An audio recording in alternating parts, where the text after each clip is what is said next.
You didn't think I was going to leave this unfinished, did you? Well, I wouldn't have blamed you if you did feel that way. We left off with Marth and company having kicked the Duro Empire to the curb and the 7 kingdoms of Akanea feeling the effects of the war. One of the lesser used units, for me at least, marries Princess Nina and becomes the 24th king of Akanea. That's our boy Hardin, who vows to restore the Holy Empire and amasses a new army, helping stop the aimless slide resulting from the previous war. A year passes after the events of Book 1. Akanea, being the protector of Altea, makes Marth become Emperor Hardin's lapdog of war, which happens right out of the gate. Emperor Hardin orders Marth to send his whole army to quell a rebellion. Take care of that. Imprison some children. Go quell another rebellion. Though he doesn't believe it, Marth is informed that Hardin is doing this for the sole purpose of expanding the empire.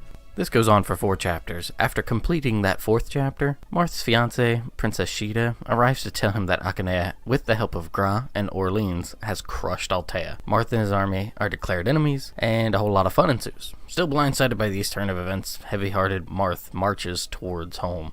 However, they hit their first snag a few chapters later at the Kashmir Bridge, which is modeled after a battle from the first game that was cut out in the remake with Book 1. The way this chapter is set up really jived with me. It may be my favorite from Book 2.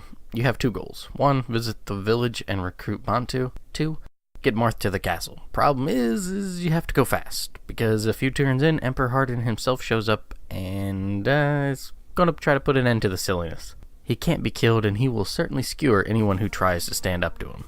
Running away for now, Marth and company mirror the adventure of Henri, which leads to obtaining the Light Orb to combat Hardin, who now possesses the Dark Orb.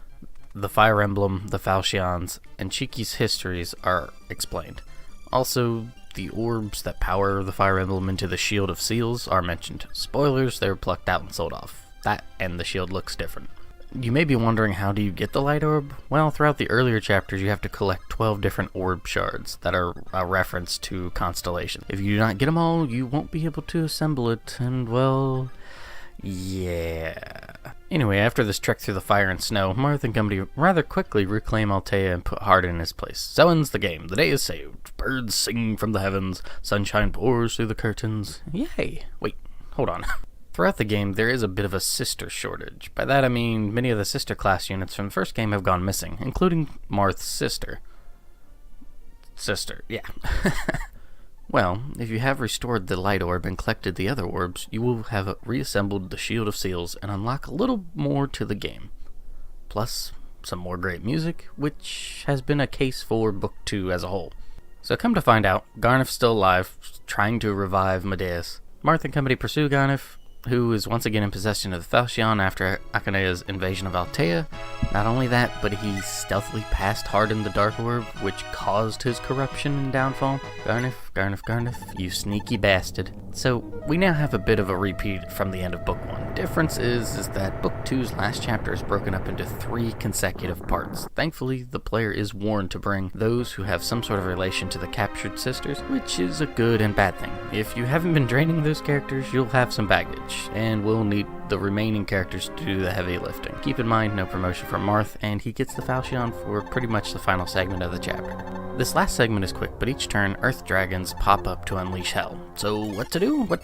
Well, get those 4 characters to talk to the sisters under Medeus' trance and have Marth put on a whoopin'. Also, you ought to obtain an incredibly overpowered item, the Again Staff, that gives every unit except its user another turn. Use that, dance if you have to, and boom, save the day, and the War of Heroes comes to an end.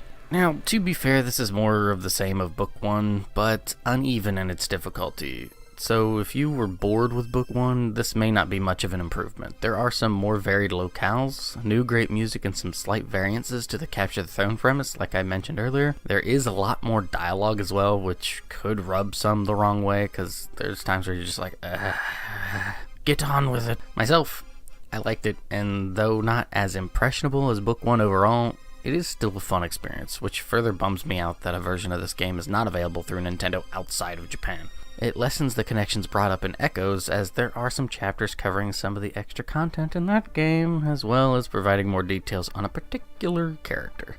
Well, that's it for me on this one, but more delicious Fire Emblem will surely follow. And not like a year later, I swear. Any comments, questions, jokes you want to tell, share them down below, and let's continue the conversation. Thanks for watching, and have a good day.